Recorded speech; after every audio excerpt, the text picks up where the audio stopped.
Good morning, all. Good morning. Welcome into Red Stinker Tinker Week 9 edition. Go ahead and jump right in. There's a lot of guys here at the quarterback position. I think a lot of opportunities, a lot of good matchups out there. You know, Russell Wilson, Patrick Mahomes, those guys are always in play.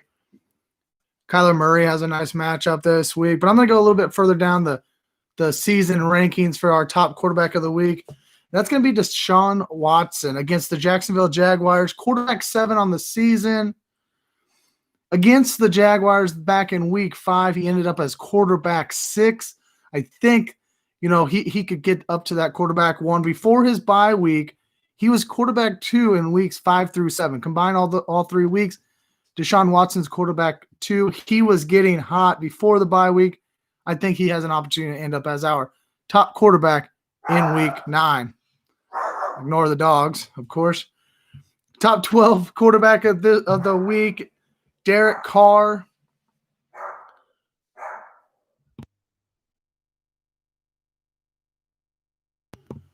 Derek Carr, very streamable this week against the Chargers of Los Angeles.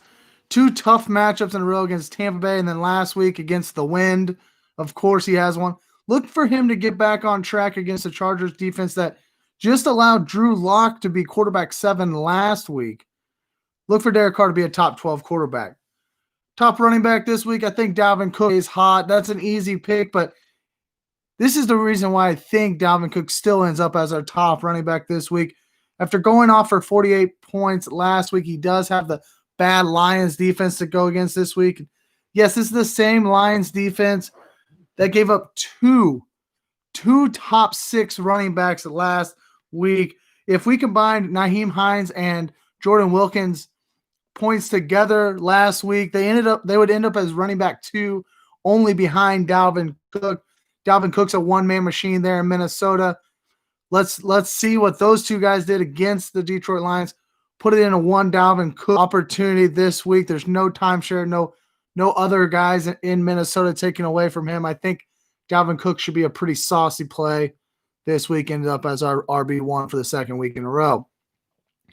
Top 24 wide running backs this week. I'm going to go with the backup running backs.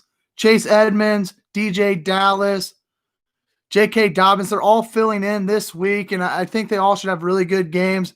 I would chalk all 3 of them up to be at least running back 2s on the week. And I would even consider Chase Edmonds as a RB1 on the week this week. So go ahead and play those backup running backs in week 9. Moving into wide receiver. Again, a lot of juicy matchups, but I'm going to go Julio Jones. Not really sure what's going on with Calvin Ridley yet. I'm not sure if he's going to play or not play. The actives and inactives list has not come out for this game quite yet.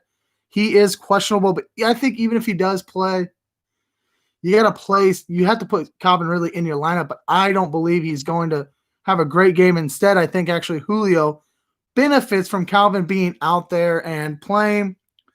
Denver, 19th in the league against fantasy wide receivers this year. And we all saw what Keenan Allen did to this defense last week. Look for Julio Jones to put up our wide receiver 1 numbers of the week. Top 24 wide receiver this week, going pretty deep in our wide receiver standings. Cole Beasley for the Buffalo Bills. We all know it. We'll continue to target the Seattle Seahawks defense with our wide receivers. They're giving up the league's most fantasy points to wide receivers, but more importantly, they're giving up a ton of yards and production from the slot receiver, and that's where Cole Beasley plays for Buffalo. Look for him to get a ton of volumes out of that slot, which then will correlate into a wide receiver 2 for you this week. He's absolutely a guy. Go ahead, put him in your flex this week. Put him in your wide receiver 2 spot. He's the guy that you can go ahead and fire up and start against the Seahawks this week. Moving on to tight end for the week. You know I love my guy Travis Kelce. And really without George Kittle, Travis Kelce is the only guy up there in that first tier of tight ends. But for the sake of talking about somebody different this week, I'm going to go Darren Waller for our tight end 1 of the week. I talked about Carr being that streaming quarterback. And I think Darren Waller is the beneficiary of Derek Carr being that streamer this week. Just got an update, by the way. I just talked about Calvin Look. He is on the field warming up, but it doesn't quite look like he's running routes yet. So just as a quick update there. Back to Darren Waller. The volume's there, no doubt. And I would expect Darren Waller to get back into a 15-point production this week. Again, he had to face the Buccaneers and the win last week as well. I just you're going to hear a lot about this Las Vegas offense today. Look for Darren Waller to end up as our tight end 1.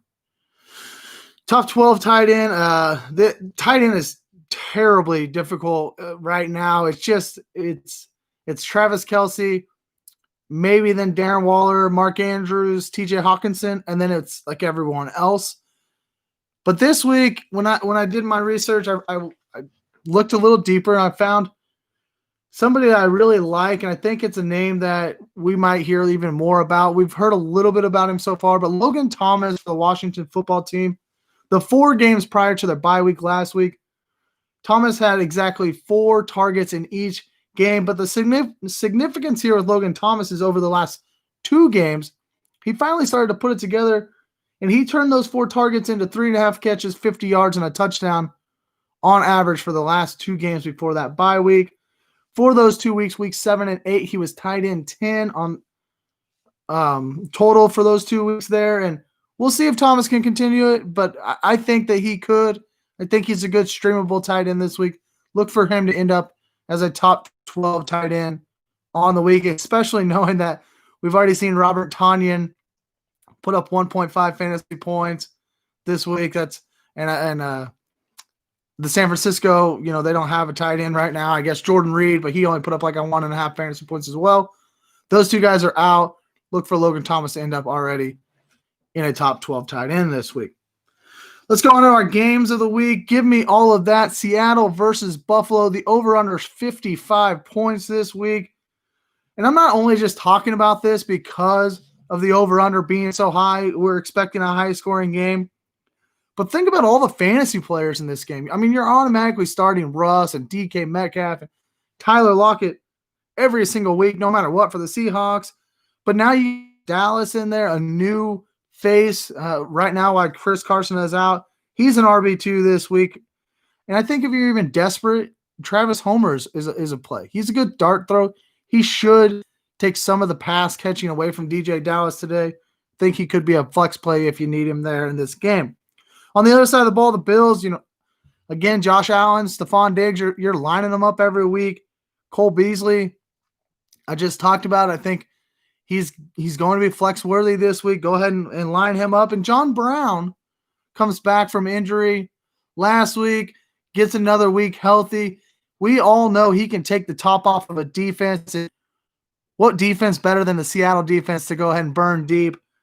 I think if you're super desperate and you need somebody, you need a body, John Brown could be that body.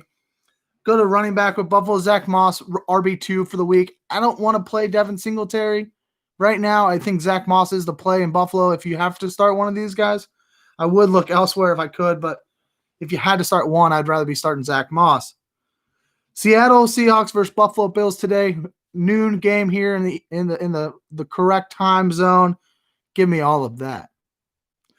They don't like that game. On the other side of the bill here is the Chicago Bears with the Tennessee Titans over under 46.5. Pretty low total for an NFL game. I just want to avoid this game as much as possible. And it's not because there's not guys that you have to start, right? Derrick Henry, David Montgomery, Jonnu Smith, probably, A.J. Brown, Allen Robinson.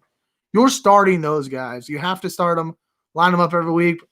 I'm not going to play either quarterback in this game. I don't want either quarterback. And really, other than the names that I just mentioned, there's no other guys, no other fantasy dart throws I'd be willing to throw in. Maybe Darnell Mooney, just knowing how bad Tennessee's defense is, but I would like to avoid it at all possible. And furthermore, yeah, you're going to start all those guys, but I'm just going to lower my expectations this week. I'm going to lower my expectations on a Derrick Henry. Other than maybe Allen Robinson, I might not lower my expectations for him, but Derrick Henry, absolutely. A.J. Brown, absolutely. The Tennessee offense, I'm lowering my expectations. That Chicago Bears defense is for real. Bears versus Titans this week, don't like that. On to some other players of the week. You snooze, you lose. Deontay Johnson being started in 44.7% of ESPN fantasy leagues as of 9:30 this morning. I get it. You know, he had one catch, 6 yards last week, and you're probably a frustrated Deontay Johnson owner. He's been injured, and then he gets back and he doesn't produce against the Ravens, but it was a divisional matchup. Steelers-Ravens games, they're always a little bit quirky when it comes to fantasy football. Always a game I'm willing to throw out and not put too much stock into it. This week he gets the Dallas Cowboys. The Dallas Cowboys that we love to pick on, the wide receivers love to pick on. It's the freaking Cowboys.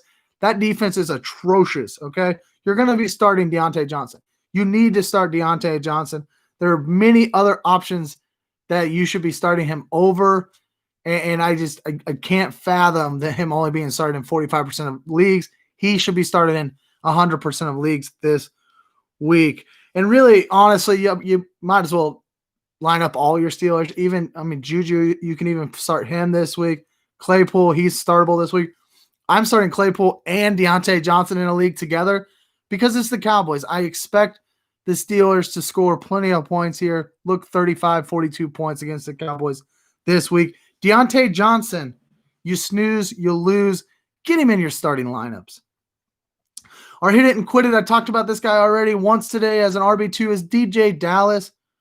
With Carson and Carlos Hyde being out this week, Dallas right back in line to be that top running back for Seattle. He has 23 touches against San Francisco last week, and he turned that in at 22.8 fantasy points, which was a top 5 running back on the week for week 8. Go ahead and run him out there again this week. And really after this week, he doesn't become anything more than a handcuff to Chris Carson. I think Chris Carson will be back. So this is the last week you're probably using DJ Dallas, barring more injuries. DJ Dallas, hit it and quit it. Our coulda, woulda, shoulda this week. I really like this guy. I think you should probably be listening to my coulda, woulda, shouldas at this point, talking about Joe Burrow. And then last week I gave you Jalen Reagor, who went out and scored a touchdown. Now he's on a bye week, but you should have picked him up already. But this week is Henry Ruggs, owned in 45.5% of leagues. The last 3 weeks, I talked about the Raiders before, right? They had a bye week, then they played the Buccaneers, then they had Cleveland in that windstorm. So he hasn't produced over the last couple weeks. We did start to see it back in week 5, though, against the Chiefs. And this week, against the struggling Chargers defense, I think that it could be the week that he breaks out. He goes off. And if he does, he's going to be a hot commodity on the waiver. So go ahead, pick him up right now. Again, he's owned in less than 50% of leagues. You can pick him up for free this morning. Go pick him up, stash him at the end of your bench. And if you're desperate, go throw him in your flex. I think he's a fine flex play this week. But more importantly, I want you to put him on your bench because at the end of today, he's going to be one of the hotter waiver wire pickups moving into next week. He will not be cheap anymore. Go get him right now. Henry Ruggs, wide receiver for the Las Vegas Raiders. Coulda, woulda, shoulda. This week's fallback boy, got to go Ezekiel Elliott. I'm not really sure yet if he's going to be active. And so if he's not active, then obviously he's not going to produce for us. But even if he is, he's been battling injury all week. He was ruled out, then he wasn't ruled out. So is he going to play? Is he not going to play? It doesn't really matter. Even if he plays, he faces the Pittsburgh Steelers defense. Not a defense we're trying to target by any means. More like a defense we're trying to avoid when it comes to running backs. I believe this game gets out of hand early. I talked about it earlier when I was talking about the Steelers side of things. And even if Zeke plays, I wouldn't be surprised if he gets pulled early. If the Steelers get a big lead, are the Cowboys really going to continue to run Zeke when he's battling an injury? I don't see that happening. I would be very concerned if I was having to start Ezekiel Elliott this week. I would try to find somebody else to start and not play him, even if he's a starter. I know that would be hard, but I wouldn't argue against you if you said, "Hey, Trevor, I'm not going to start Ezekiel Elliott." I wouldn't blame you at all. Ezekiel Elliott is this week's fallback boy. My bold prediction of the week, and it might not be a real bold prediction, but it was a prediction. I think Chase Edmonds goes ahead and has a huge game this week against Miami, and he takes that lead running back role. And just like Kenyon Drake did to David Johnson last year. David Johnson got hurt. Kenyon Drake came in and played well and took that lead job there from David Johnson. I think the same thing happens with Chase Edmonds this year over Kenyon Drake. Arizona did not extend Kenyon Drake long term, and I think the reason is because they knew they had Chase Edmonds. They knew what they had. They liked what they had with him. He ends up being the starting running back moving forward with Arizona. I think this is time to shine. I think it happens. That's my bold prediction of this week.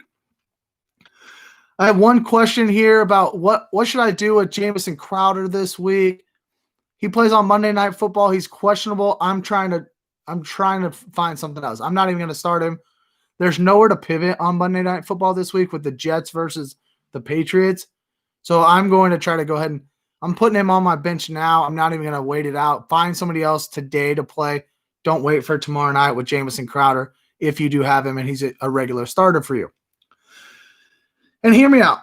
We got a lot of big names back in the fold this week, right? Christian McCaffrey, Michael Thomas, Antonio Brown's back this week. Dez Bryant, kind of a surprise back. He's back though, right?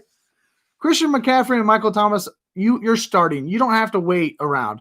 They're healthy. They're the best players for their respective positions in fantasy football over the past couple of years. You're putting them in your lineup. No doubts about it. Set it, forget it. Just don't even question it. They're in your lineup. Antonio Brown, on the other hand, I don't think he's that automatic start that Michael Thomas and Christian McCaffrey are. The offense is pretty talented. It's really, really good around Tom Brady there. I think he could have a usable stat line for fantasy football this week. I would wait and not put him in my lineup this week, but I'm not going to argue with you if you want to go ahead and fire him up. I wouldn't blame you. I just wouldn't do it myself. I want to wait a week and see how it goes, but I don't blame you for wanting to go ahead and try to see what you can get out of Antonio Brown. Dez Bryant, the other guy, I'm absolutely waiting. I would not put him in your lineup at all. I don't even know if he's worth a roster spot at this point for fantasy football. But if you went ahead and grabbed him as a speculative ad, great. Put him at the end of your bench. Keep him on your bench. Do not start him this week. The Ravens' pass offense hasn't been great already, so I don't expect him to come in and have a huge game. And if he does, great. You already added him to your bench, so you're fine. But I wouldn't expect it, so I would not be starting him this week. Keep him on your bench. It's always fun to get these big name players right for our last fantasy playoff push. And week 9 is a pretty important week for fantasy playoff implications. Good luck in week 9. I hope you get some wins this week. And as always, don't over tinker.